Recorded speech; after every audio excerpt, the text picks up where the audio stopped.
Hello, नमस्कार and सत श्री अकाल एंड आदाब।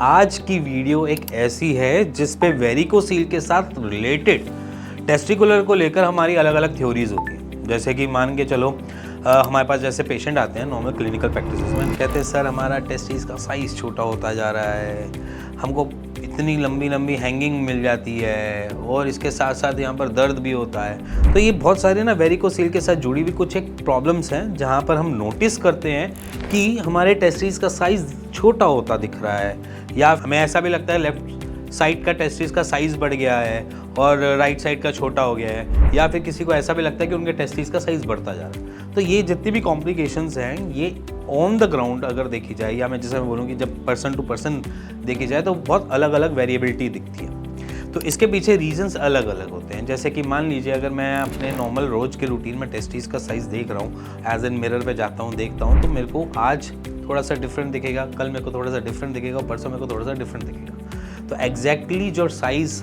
हमें प्रेजेंट जो होना चाहिए वो बेसिकली हमारी रिपोर्ट्स मेंशन करके देती है। अब रिपोर्ट्स में क्या होता है कि रिपोर्ट्स में वो आपके वॉल्यूम एज इन सीसी में मेंशन करेंगे, या फिर उसकी लेंथ और ब्रेड्थ में कोई साइज़ नहीं होता, ऐसा सीसी में ज़्यादातर मेंशन की जाती है। तो इसलिए क्या होता है कि सीसी में हम कैलकुलेट तो कर नहीं पाते या समझ तो पाते नहीं हैं। तो इसीलिए मैं आज आपके सामने कुछ अलग से सिनेरियोस को लेकर आया हूँ जहाँ पर हमको हैंगिंग देखने को मिलती है ड्यूरिंग वेरिकोसील।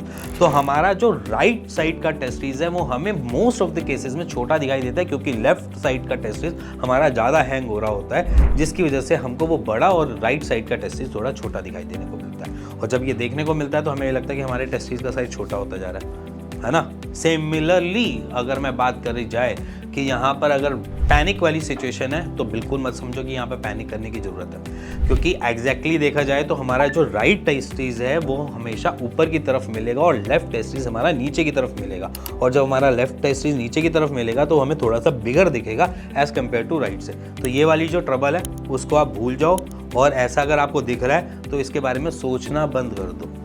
अब इसके बाद एक और कहानी आती है जब हमें लगता है कि हमारा साइज़ जो है बहुत बड़ा होता जा रहा है ना। ऐसा लग रहा है कि पहले से हमको इन्फ्लेम मिल रहा है या इन्फ्लेमेशन वहाँ पर देखने को मिल रही है, तो वहाँ पर बड़ा हो जाता है। तो कुछ केसेस में वेरिकोसील में हम ये भी नोटिस करते हैं कि हमारे टेस्टिस थोड़े से बड़े दिख रहे हैं। उसके पीछे रीज़न ये है क्योंकि आपके टेस्टिस इन्फ्लेम्ड है कॉज बाय वेरिकोसील, जिसकी वजह से उसका साइज़ जो है वो थोड़ा सा बड़ा देखने को मिल रहा है। और वहाँ पर अगर हम रिपोर्ट्स में भी मेंशन करें तो वहाँ पर भी वो थोड़ा सा साइज़ को ज़्यादा मेंशन किया हुआ होता है, कॉज बाय इन्फ्लेमेशन। इन्फ्लेमेशन मतलब थोड़ी सी सूजन आ गई है टेस्टिस में, जिसकी वजह से हमको साइज़ बड़ा देखने को मिल रहा है। तो यहाँ पर भी कोई परेशानी वाली नहीं है, ट्रबल की बात नहीं है। एंटी इन्फ्लेमेटरी अपने आसपास के किसी भी डॉक्टर से इसका ट्रीटमेंट लोगे तो वो आपको ड्यूरिंग एक वीक के अंदर वो नॉर्मलाइज कर देंगे, तो इसमें कोई बड़ी दिक्कत नहीं आती।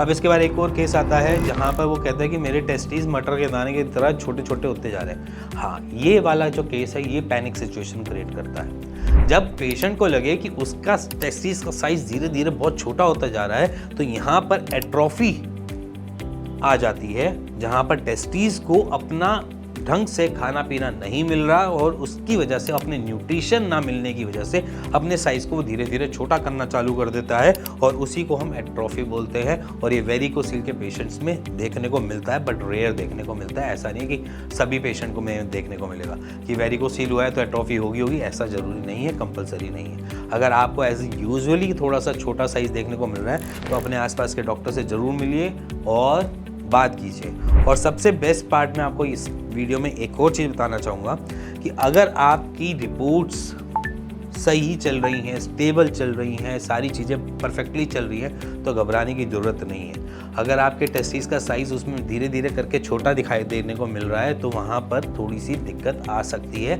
तो प्लीज़ जिससे भी आप ट्रीटमेंट ले रहे हैं प्लीज़ उससे कंसल्ट कीजिए, क्योंकि एट्रोफी आना परेशानी वाली बात हो सकती है। तो इसलिए परेशान ना होएं, अपने आसपास के डॉक्टर से कंसल्ट जरूर करें, टेस्ट की रिपोर्ट जरूर करवाएं जिससे क्लैरिटी मिलती रहे, और पैनिक ना करें, क्योंकि जितना आप पैनिक करोगे उतने ही आपके रॉन्ग एक्शंस होंगे। तो उससे बेटर है कि समझो हो क्या रहा है, किस तरीके से हो रहा है, तब उसके ऊपर एक्शन लो जहां पर आपको थोड़ा सा रिलीफ भी मिले, उससे बाहर निकलने की पूरी तैयारी कर पाओ। इसी के साथ मिलेंगे नेक्स्ट वीडियो के लिए, तब तक good bye and take care. मिलते हैं नेक्स्ट वीडियो पे।